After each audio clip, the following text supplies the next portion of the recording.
Isyana tidak pernah keluar dari halamannya yang lain di villa tempat dia bersembunyi dari dunia. Selain makan, mencicipi teh, dan membaca, dia menghabiskan hampir seluruh waktunya untuk melukis. Dia meminta Lely untuk membeli meja kayu yang khusus digunakan untuk melukis, dan meletakkannya di ruang tamu di lantai 1. Saat ini, di atas meja kayu, sepasang lukisan tinta setinggi 18 kaki sudah terbentuk. Di lukisan itu, ada pegunungan, dan di tengah pegunungan, ada danau pegunungan di lereng gunung. Danau ini dikelilingi oleh ribuan gunung yang terlihat damai dan tenteram. Isyana memegang kuas di tangannya dan melukis dengan hati-hati di atas kanvas, dan kuasnya menguraikan pohon besar dengan cabang dan dedaunan yang rimbun di lereng bukit di sebelah danau. Pada saat ini, terdengar suara ketukan di pintu, dan Thomas berkata dengan hormat di luar pintu, "Nona, ada hal penting yang harus saya laporkan." Isyana sedikit mengernyit, meletakkan sikatnya, dan berjalan keluar pintu perlahan. Ketika dia membuka pintu, dia melihat Tuan Thomas berdiri di luar pintu dengan ekspresi gugup di wajahnya, jadi dia bertanya dengan rasa ingin tahu, "Apa yang terjadi? Dan mengapa kamu begitu panik?" Tuan Thomas berkata dengan hati-hati, "Nona, budak tua ini harus masuk dan berbicara." Isyana mengangguk, dan membiarkannya masuk ke halaman secara tidak sengaja. Tuan Thomas menutup pintu dengan gemetar, lalu berkata dengan suara rendah, "Nona, saya baru saja menerima laporan, sesuatu yang besar terjadi." "Apa?" Isyana bertanya dengan heran. "Apa masalahnya?" Thomas menjelaskan, "Saya mendengar bahwa 4 Earl dari Black Mamba semuanya telah meninggalkan gunung. Ini adalah langkah yang belum pernah terjadi sebelumnya." "Oh," Isyana mengerutkan kening dan bergumam, "Kurasa mereka keluar untukku dan cincin ayahku." Thomas mengangguk lagi dan lagi, "Saya pikir juga begitu." Isyana bertanya kepadanya, "Apakah berita itu akurat?" "Ya," Thomas berkata, "tentang masalah ini, ada banyak pergerakan di kamp prajurit, dan orang-orang di atas tingkat menengah kamp prajurit pada dasarnya mengetahuinya." Isyana mendengus dan berkata, "Aku bahkan meninggalkan catatan yang memberitahu mereka bahwa cincin itu tidak lagi ada padaku. Mengapa mereka tidak menahannya saja? Itu akan menjadi lebih buruk. Mungkin mereka perlu menemukan Tama di sampingku dan cincinnya." "Itu mungkin," Tuan Thomas setuju. "Seperti yang Anda katakan, Tuan Renza mampu. Tidak hanya ada cara untuk menyembuhkan racun penjaga kavaleri, tetapi juga penjaga kavaleri pada hari itu akan dibawa di bawah komandonya. Ini pasti kekhawatiran serius bagi Black Mamba, dan mereka pasti akan mencoba yang terbaik untuk menyelidikinya." Dia bertanya kepada Isyana, "Nona, apakah Anda ingin mencari cara untuk memberitahu Tuan Renza dan membuatnya lebih memperhatikan?" Isyana tersenyum ringan dan berkata dengan santai, "Lupakan saja, jangan khawatir tentang mereka. Semakin mereka memobilisasi orang, semakin membuktikan bahwa mereka tidak memiliki pengetahuan yang sebenarnya. Dunia ini sangat besar, dan mereka memiliki begitu banyak hal untuk diselidiki, tidak mungkin menemukan Jakarta untuk sementara waktu." Tuan Thomas berkata dengan gugup, "Nona, saya dengar Anda akan kuliah sekarang. Bukankah ini sedikit tidak aman?" "Tidak ada yang tidak aman," Isyana berkata dengan serius. "Biarkan mereka tidak melakukan apa-apa. Sekelompok orang telah berpikir keras selama setahun penuh, dan tidak mungkin mereka berpikir bahwa setelah aku hampir tertangkap oleh mereka, aku tidak menemukan pegunungan terpencil dan hutan tua, tetapi datang ke Jakarta untuk belajar di universitas. Ini kejutan."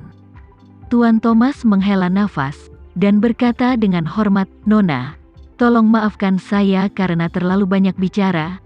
Jika Anda melarikan diri dari dunia di villa ini, itu pasti pilihan yang bagus. Tetapi jika Anda pergi ke sekolah, Anda harus bertemu dengan seorang banyak orang sekaligus.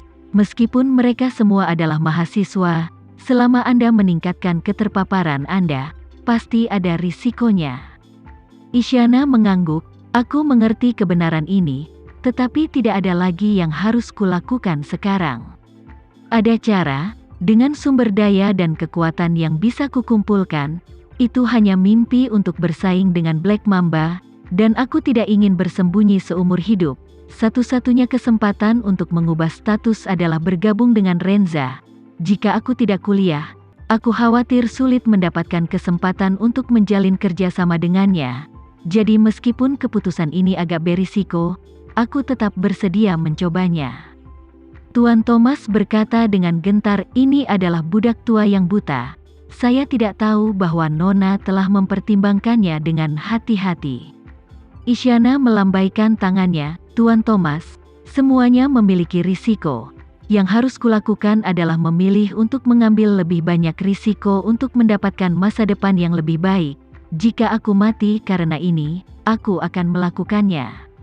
Aku rela, selama Tama bisa melindungi cincin ayahku dan mencegahnya jatuh ke tangan Black Mamba, aku akan puas.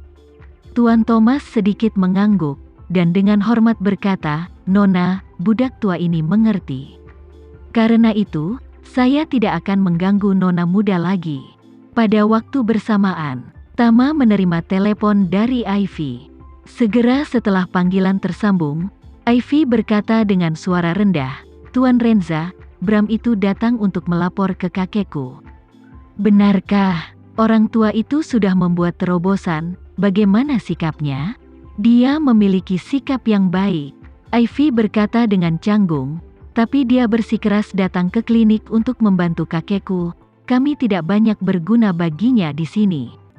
Ah, aku sedang duduk di toko sekarang. Tama tersenyum dan berkata, tidak apa-apa, biarkan dia duduk dulu. Aku akan datang nanti. Oke, Ivy berkata dengan penuh rasa terima kasih. Tuan Renza, terima kasih banyak atas masalah ini. Jika bukan karena Anda, nama terkenal kakek di kehidupan pertama, saya khawatir itu akan hancur di tangan nama keluarga Bram Adijaya ini. Tama berkata dengan tenang, ini hanya sedikit usaha, jangan terlalu sopan, lain kali kau menemukan sesuatu yang tidak dapat diselesaikan, tolong beritahu aku sesegera mungkin. Setelah berbicara di telepon dengan Ivy, Tama berkemas dan pergi ke klinik Wisnu. Saat ini, di klinik, Wisnu sedang membawa Ivy untuk menemui pasien, dan pegawai di toko sedang membagikan obat untuk pasien yang sudah diperiksa dan meresepkan obat. Petugas itu berkata, Nak, letakkan timbangan dan biarkan Bram yang malang itu membantumu mengambil obatnya. Petugas itu bergumam dengan tidak puas, aku tidak akan membiarkanmu menangkapnya. Apa yang harus kulakukan jika kau mengambil obatnya? Bram berkata dengan marah, oh, kata-kata kecilmu. Apakah kau mengerti menghormati yang tua dan merawat yang muda? Karena Tuan Renza memintaku datang ke sini untuk melapor ke Dr. Wisnu.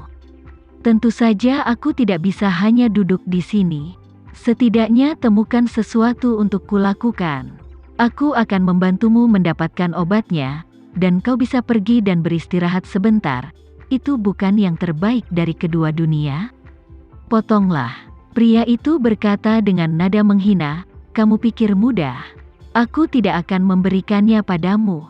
Pukul aku jika kamu memiliki kemampuan, dan lihat apakah Tuan Renza akan menjagamu.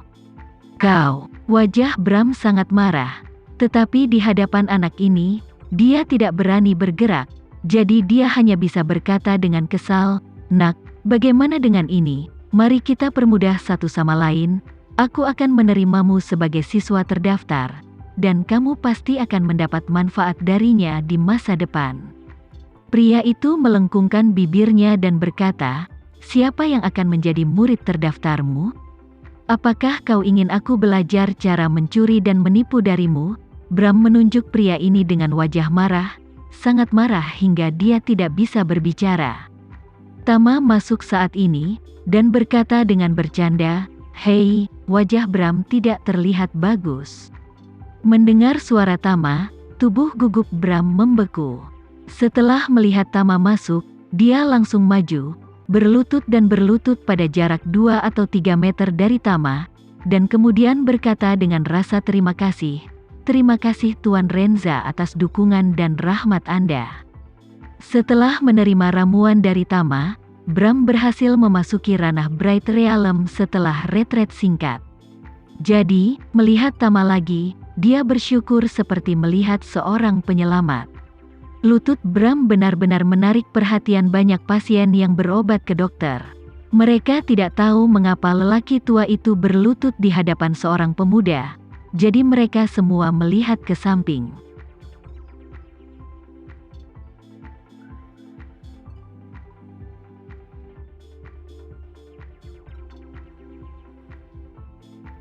Sekian dulu ya video kali ini, kita lanjutkan lagi videonya di lain waktu. Oh iya, bagaimana menurut kalian? Semoga bisa sedikit menghibur kalian semua.